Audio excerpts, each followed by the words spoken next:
28 তাৰিখে সেবাৰ ৱেবসাইটত এনসাৰ কি প্ৰত্যেকটো প্ৰশ্নৰ উত্তৰ কি হোৱা উচিত তাকো আপোনালোকে চাব পাৰিব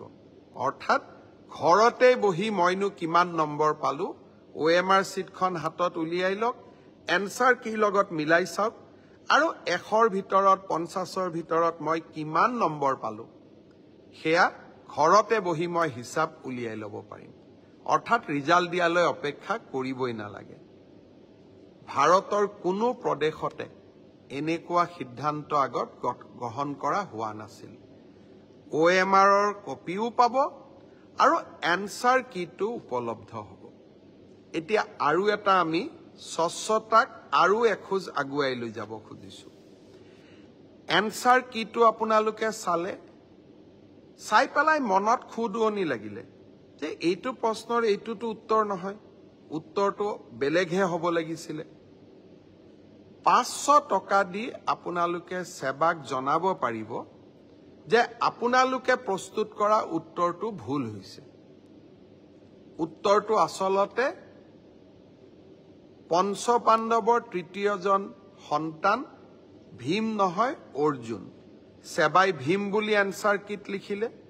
আপোনালোকে শুদ্ধ কৰি দিলে সেবাক যে আপোনালোকৰ এনসাৰ কিটো ভুল আসলতে পঞ্চপাণ্ডৱৰ তৃতীয়জন অৰ্জুন অৰ্থাৎ আপোনালোকে সেবাক এটা ভুল শুধৰাই দিলে তৎকালীনভাৱে সেই 500 টকাটো আপোনালোকে উভতাই পাব 500 টকাটো আমি এই কাৰণেই ফিজ লৈছো নহলে সকলোৱে এনসাৰ কিটো ভুল বুলি হাৰাশাস্তি কৰাৰ ৰাস্তাও ল'ব পাৰে যাতে হাৰাশাস্তি কৰাৰ ৰাস্তা নলয় সেইভাবে আমি এটা 500 টকা লম কিন্তু যদি আপোনালোকৰ পৰামৰ্শ শুদ্ধ হয় আমি সেই 500 টকাটো উভতাই দিম অহা 27 তাৰিখৰ পৰা আপোনালোকে সংগ্ৰহ কৰিব পাৰিব সেবাৰ কাৰ্যালয়ৰ পৰা তাৰ প্ৰচিডিউৰটো বিজ্ঞাপনত আহিব 50 টকা দি আবেদন কৰিব লাগিব 50 টকাও ফটোষ্টেটৰ খৰচ দ্বিতীয়তে 28 তাৰিখে আপোনালোকে এনসাৰ কিটো পাব যাতে OMR আৰু এনসাৰ শীটটো মিলাব পাৰে আৰু এনসাৰ কিটোত যদি আপোনালোকে কিবা ভুল দেখে সেইটো আপোনালোকে সেবাক জনাব পাৰিব 500 টকা দি আৰু আপোনাৰ পৰামৰ্শ বা আপুনি যেটো ভুল বুলি কলে